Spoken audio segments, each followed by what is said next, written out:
La situación que cambió mi vida para siempre.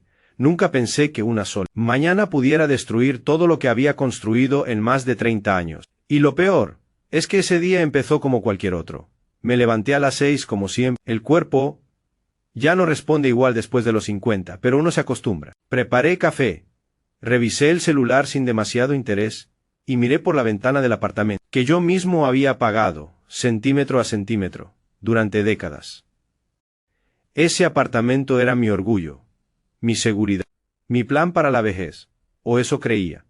Mi esposa todavía dormía, llevábamos 28 años casados, no éramos la pareja perfecta, pero tampoco discutíamos demasiado, cada uno tenía su rutina, su espacio. Yo trabajé toda mi vida en la misma empresa. No era millonario, pero era responsable. Ahorro, disciplina, sacrificio. Durante años, renuncié a viajes, a lujos, a caprichos. Todo por una razón: no llegar viejo y pobre. Ese era mi mayor miedo. Recuerdo que una vez, siendo joven, vi a un hombre de mi edad actual, hurgando en la basura. No tenía familia, ni casa, ni dignidad. Esa imagen se me quedó grabada. Me prometí que nunca sería yo, por eso ahorré, por eso confié. Después del café, abrí el cajón donde guardaba los documentos importantes. Lo hacía cada cierto tiempo, solo para sentir tranquilidad. Estados de cuenta, contratos, papeles del banco. Era una costumbre casi obsesiva. Pero ese día algo no estaba bien. Faltaban documentos. Al principio pensé que simplemente los había cambiado de lugar. Revisé otra vez. Más lento, más atento. El corazón empezó a latir diferente. No estaban. Busqué en el dormitorio, en el armario, en la oficina pequeña que teníamos. Nada. Fue entonces cuando sentí ese frío extraño en el estómago. Ese que no es hambre. Ese que anuncia problema. Encendí la computadora y entré a mi cuenta bancaria. La página tardó unos segundos en cargar, y cuando finalmente apareció la pantalla, mi mundo se quedó en silencio. El saldo estaba casi en cero. No entendí nada. Actualicé la página. Cerré sesión. Volví a entrar. 0. 30 años de ahorro. Casi todo. Desaparecido. Sentí que me faltaba el aire. Pensé en un error del sistema. En un problema temporal. En cualquier cosa que no fuera lo que empezaba a sospechar. Corrí al banco ese mismo día. La joven que me atendió fue amable, demasiado tranquila para la tormenta que yo llevaba dentro. Revisó la pantalla. Y luego me miró con una expresión neutra. Señor, las transacciones fueron autorizadas correctamente. ¿Autorizadas por quién?, pregunté, aunque ya sabía la respuesta. Ella giró la pantalla hacia mí. El nombre estaba ahí. El nombre de mi esposa. Sentí vergüenza, rabia, confusión. Todo al mismo tiempo. Debe haber un error, dije. Mi esposa no haría algo así. La empleada no respondió. No necesitaba hacerlo. Salí del banco con las manos temblando. 28 años juntos. Confianza absoluta. Y yo nunca revisé demasiado. Esa noche, cuando llegué a casa, ella estaba sentada en la mesa, como si me estuviera esperando. Tenemos que hablar, me dijo. Esa frase, esa maldita frase. Me senté frente a ella. La miré como si fuera una desconocida. ¿Dónde está el dinero?, pregunté. No levantó la voz, no lloró. No se defendió. Solo suspiró. Lo necesitaba, respondió. Esa fue toda su explicación. No gritó, no se disculpó. No pareció entender la gravedad. Me contó que había invertido, que alguien le prometió ganancia, que era una oportunidad única. Que no quería preocuparme. Cada palabra era una puñalada lenta. ¿Sabes lo que hiciste?, le dije. ¿Sabes cuántos años trabajé para eso? Ella me miró con cansancio. Tú siempre pensaste en ti, en tu vejez. En tus miedos. Eso me dolió más que la pérdida del dinero, porque en parte tenía razón. Esa noche no dormí. Miraba el techo y pensaba en el futuro, en la jubilación, en la posibilidad real de terminar como aquel hombre que vi de joven. Al día siguiente, desperté solo. Ella se había ido, con una maleta, sin una nota, sin una promesa de volver. Y ahí entendí algo terrible. No solo había perdido mi dinero. Había perdido mi matrimonio. Y lo peor, había perdido el control de mi vida. Pero lo que ocurrió después, eso sí que lo cambió todo. Porque una semana más tarde, cuando pensé que ya no podía caer más bajo, recibí una llamada que jamás olvidaré. Una llamada que me obligó a tomar la decisión más difícil de mi vida. La llamada llegó un martes por la tarde, cuando estaba sentado en la cocina, mirando una taza de café frío, que ya no tenía fuerzas para beber. «¿Don Manuel?», dijo una voz masculina al otro lado del teléfono. «Sí, soy yo. Le llamo del Hospital General. Su esposa ha tenido un accidente». Por un segundo, no sentí nada. Ni miedo, ni tristeza. Solo un vacío raro, como si el cuerpo reaccionara antes que la mente. «¿Está viva?», pregunté finalmente. «Sí, pero necesitamos que venga. Hay decisiones que tomar». Colgué sin decir nada más. Durante el trayecto al hospital, pensé en 1000 cosas, menos en ella. Pensé en el dinero, en los documentos, en la casa, en mi edad. Pensé incluso que quizá el destino estaba equilibrando algo. Eso me hizo sentir culpable. Cuando llegué, la encontré pálida, conectada a máquinas, con un yeso en la pierna y moretones en el rostro. No parecía la mujer que me había dejado una semana antes. El médico me explicó la situación. No era mortal, pero la recuperación sería larga. Costosa. «¿Tiene seguro?», preguntó. Negué con la cabeza. «Entonces, alguien debe responsabilizarse». Alguien. Esa palabra pesaba más que todas las demás. Me quedé solo con ella. Abrió los ojos y me miró. No lloró. Yo tampoco. «No tenía a dónde ir», susurró. Todo salió mal.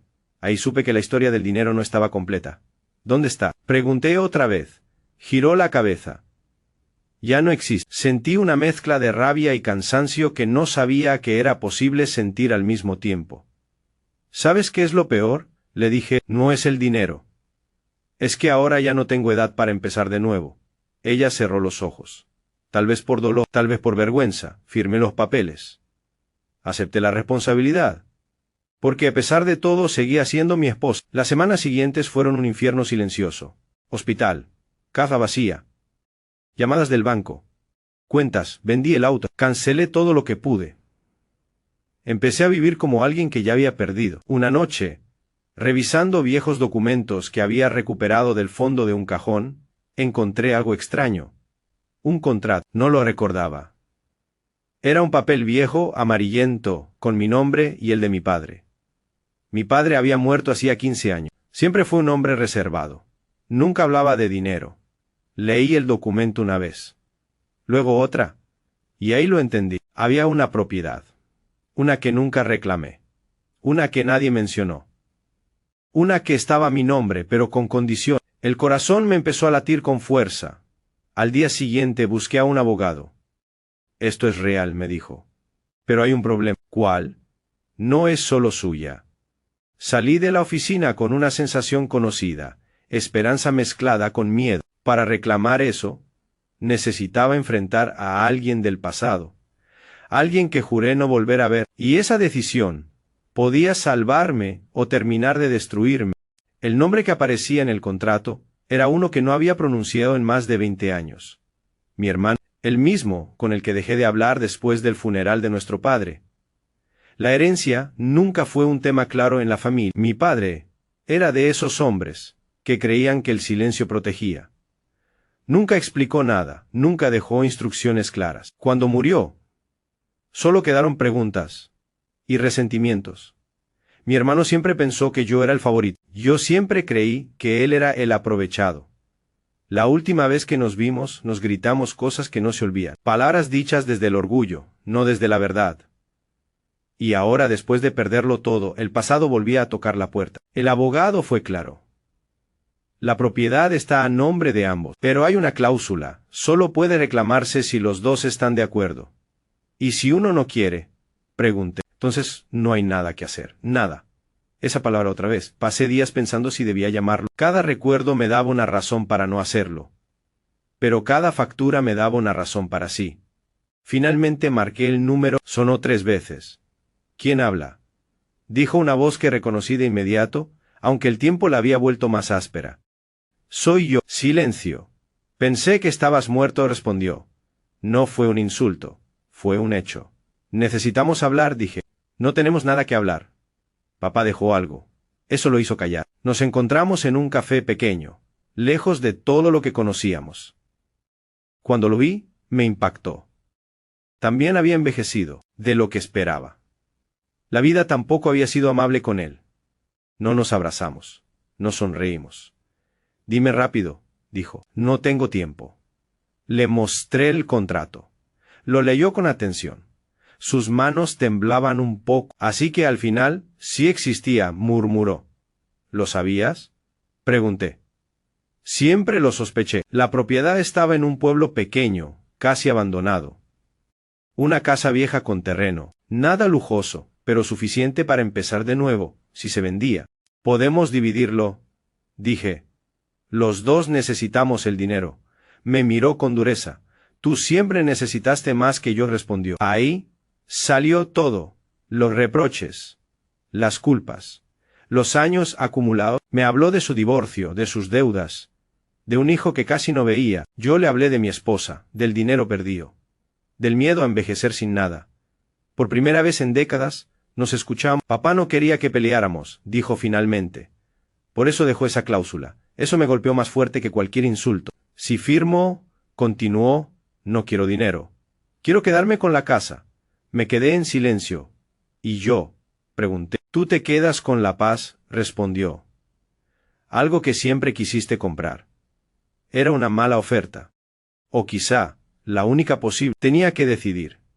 Porque aceptar significaba renunciar a la última oportunidad de recuperarme económicamente, pero rechazar significaba quedarme con nada. Y esa noche, cuando volví a casa, encontré algo que cambió otra vez el rumbo de todo.